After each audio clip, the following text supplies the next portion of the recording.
Hi, I'm Amy O'Donnell on behalf of Bernina World of Sewing in Raleigh and Wilmington, North Carolina. And welcome to month 7 of our Feathered Friends adventure.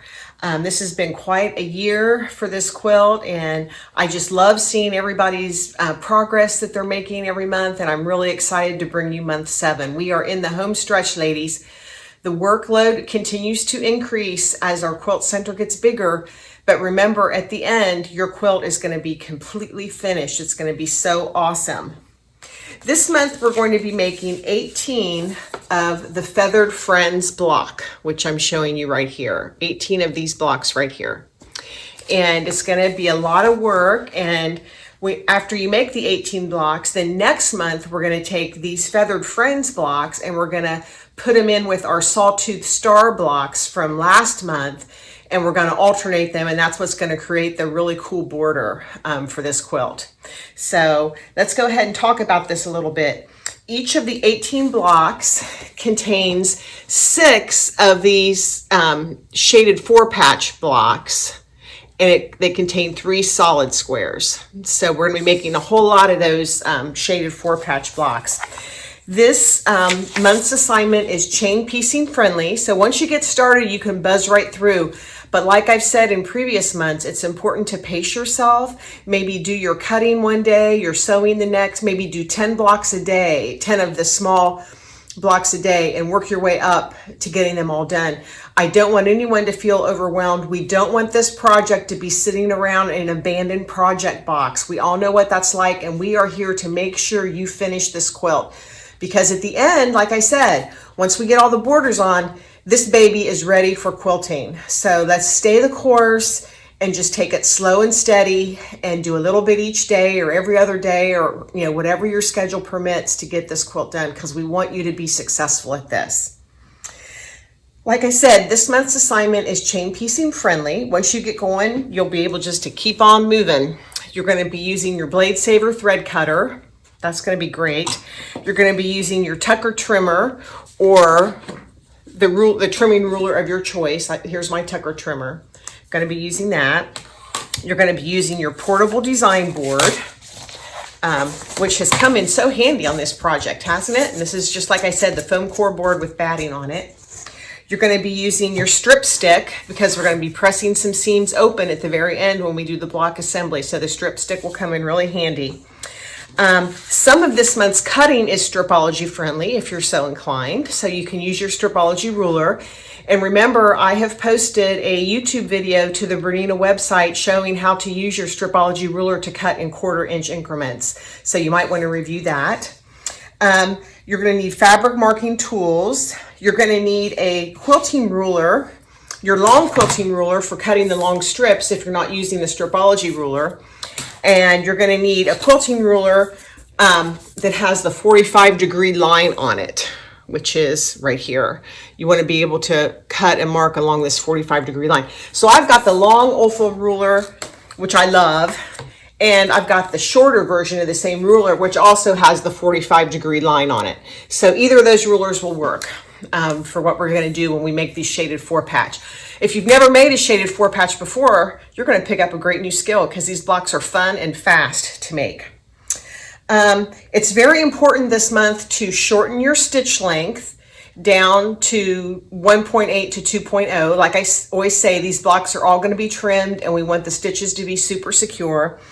And it's very important to keep track of your colors this time around. We're using all of our colors this month, plus our background fabric, just like we did last month. So we want to make sure when we cut that we are cutting the right fabric for the right part of the block. So be very, take the little time out and check to make sure you're cutting the right fabric for the right place in the block. And use your little color chart like I have hanging over here to help you keep track of that. Keep your workspace organized. That will prevent a lot of mistakes and will make you feel better about things. And that's about it. That's all I can think of. So clear the decks, fill your bobbins, change your needle, and let's get started. Here is a photo of the blocks that we're going to be making this month. We're going to be making 18 of these blocks, and you can see when they're all gathered together, they're very striking in appearance, and we use all of our fabrics in making these blocks. And these blocks will be mixed with last month's blocks to compose the final border of the quilt. Let's take a look at our cutting diagram. The long strips that you see, the 2.75 and the 1.75 inch strips, are going to be used for the shaded 4-patch blocks. And the 2.5 inch squares that you see there of the background fabric and of the dark fabric are going to be used as blocks in individual blocks in each of our shaded 4-patch blocks. So there's going to be corners and centers. The 4 by 3 inch rectangles that you see are going to be matched up with what we're going to be doing with the strips to make our shaded 4-patch block. So the cutting there is pretty self-explanatory. If you do want to use your stripology ruler, I think it's great to do that. You might need to review the YouTube video about cutting with the stripology ruler in 1/4 inch increments. Or if you want to cut the old-fashioned way, that's fine too. But this is what it's going to look like, what the cutting looks like for this. So make sure you label your fabrics after you cut them. Put them in a little plastic bag or whatever organization system you prefer, but you've got to keep these pieces straight because the blocks are going to be very striking when they're done, but they're only very striking if you put the fabric in the right positions of the blocks. So that's very key. Organization is key. This last month and this month, really for the whole quilt, but the last 2 months where the workload is heavier and there's lots of pieces in these blocks. So you got to keep it all straightened out. You want to pair up one of your dark strips with one of your background strips and sew them together in a 1/4 inch seam. You can see that the background strip is wider than the dark strip, and that's how it's supposed to be. And you want to just pair those up and sew them in a 1/4 inch seam. And you want to press toward the light. 1/4 inch seam, press toward the light on this one. After we have sewn and pressed those strip sets, and we want to press the seam allowances to the light side, we want to lay them together, right sides together, opposite ends at each end, so the light on top of the dark and the dark on top of the light, and we want to cut them into 1 3/4 inch increments, little segments we're going to cut, 1 3/4.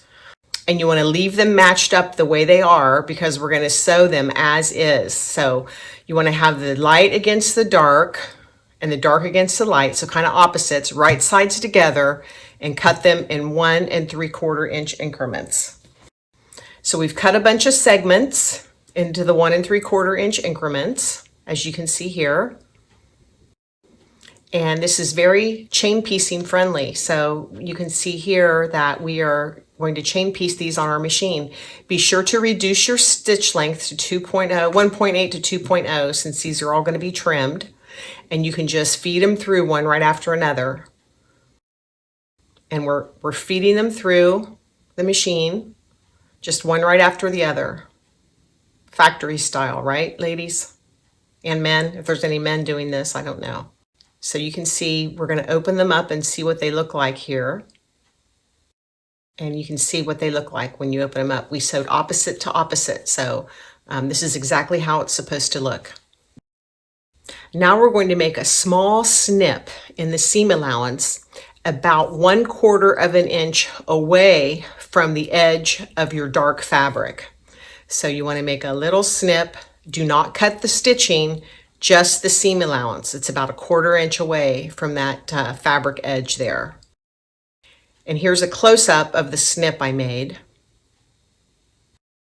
And I've marked this with an arrow so you can see exactly how that snip was cut in there, just right up to the edge of the stitching, but not through the stitching.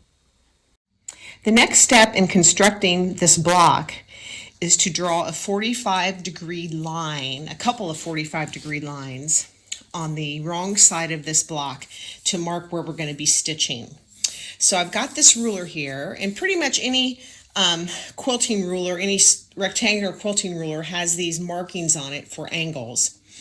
And so I'm going to use this one, and I'm going to do it on a white piece of paper so that you can more easily see what I'm doing with the ruler. We need to draw two 45-degree lines going through the intersection of these stitches. So I'm going to take my ruler and I'm going to line up the 45-degree line along the bottom of the block, and I'm going to manipulate the ruler from the right to the left and back again until I can get the edge of the ruler to go right through that intersection of the stitching. So it looks like I've got it lined up. So I'm going to take my heat soluble marking pen and I'm going to make a mark right here and right here. And then the tip of the day is to keep handy a little soap scrap. I saved my dial soap scraps and I made a mark right there. So there's the first of my two marks, just like that. So now to make my second mark, I'm going to keep this angle, this line, the 45-degree line on this line of the bottom edge of the block. And I'm going to slowly move my ruler from left to right, keeping this 45-degree line lined up with the bottom of the block. And I'm going to move it down until it's on the second intersection. And looks like I've got it lined up about right. And I'm going to hold that in place. And I'm going to do the exact same thing. I'm going to make a mark with my heat soluble marking pen, or the marking pen of your choice. I like the heat soluble ones. And then I am going to use my soap slipper again to mark on the dark fabric. And now I've got my stitching lines marked for the next step in making this block. So I hope that was an easy way to explain that. When you first look at it, it seems like it's a little complicated, but it really isn't. You just have to kind of decipher it and break it down into manageable chunks. So these two lines are parallel, and they both go through the intersection at a 45-degree angle. I'm showing this again in slow motion so you can see how it's done. You line up the 45-degree line on the bottom of your block, and you draw the line at the 45-degree angle so that it goes right through the intersection of that stitching. And notice that you have pressed the seams on these blocks toward the background fabric. Now it makes them more visible so you can make the marks more easily. And then you make this second mark through. So the two marked lines are parallel. And you can see the two lines are marked on the back of that block. And notice the seams are flipped where the slit is. You can see where the seams are allowed to flip, and that's the purpose of the slit. You'll see what's going to happen to that slit in a moment.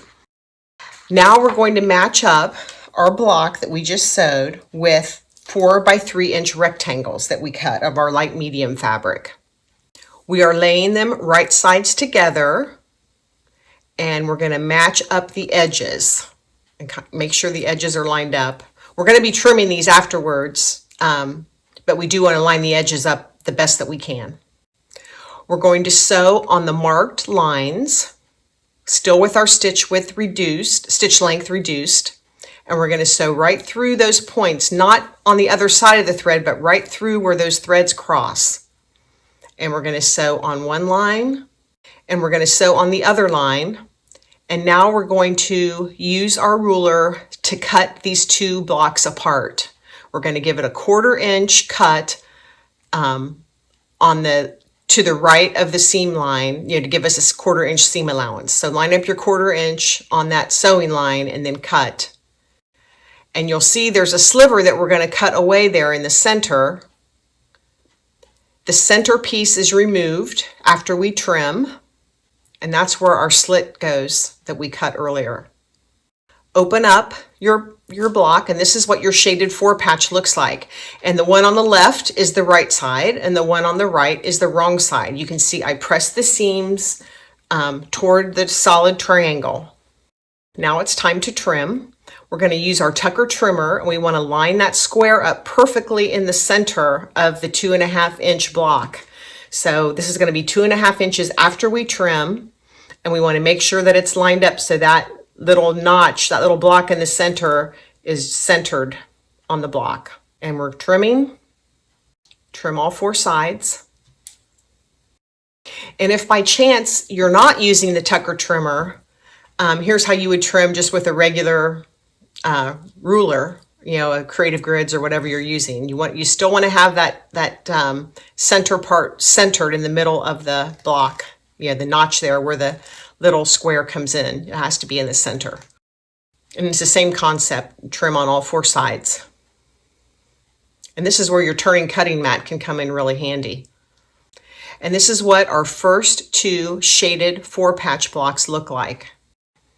Here's how you can use your turning cutting mat to separate the blocks once you've sewn them together. You know, once you've made the block and then you want to cut them into 2 blocks. So the turning cutting mat can come in super handy for this. Now we're making the next set of shaded 4-patch. There's 2 color schemes going on. One involves the medium fabric and one involves the light fabric. We're laying our strip sets right sides together and cutting into 1 3/4 inch increments. I've got my segments all cut and I'm ready for some chain piecing.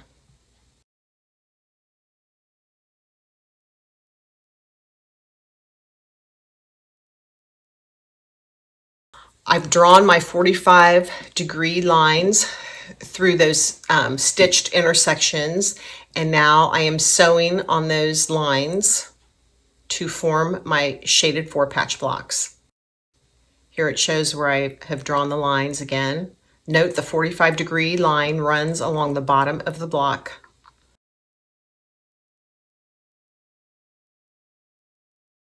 Note that the lines are parallel.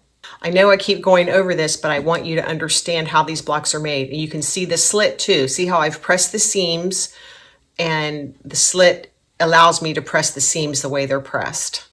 More chain piecing. And there on the left, you can see where I've got them all lined up and ready to roll. And be sure to put some pins in them too to hold it securely so it doesn't shift. Here's my layout of the Feathered Friends block on my portable design board. It's important that you lay out one block and sew it together and then pattern all your other blocks after it. It's easy to get turned around and confused, so you got to make sure it's right. And here is my first block all sewn together. And this is the block that I will use and keep by my sewing machine so that I can pattern all my other blocks after this one. Here's how I am using my strip stick to press my seams open. There's a whole lot of seams on this block, and I like to have my seams open just to reduce the bulk. And to me, I think it just works better, but everybody's got a different idea on that, so it's your opinion. But the strip stick is very handy. These are my 18 finished Feathered Friends blocks. Say that quick, really fast. 18 finished Feathered Friends blocks. So this is what we've done for this month. And next month, we're going to combine it with the Sawtooth Star block to make our fantastical border for the outside. Here's what my blocks look like from the back. And that's it for this month. Next month, we're going to be combining those 2 blocks, the Sawtooth Star and the Feathered Friends, to make our final border.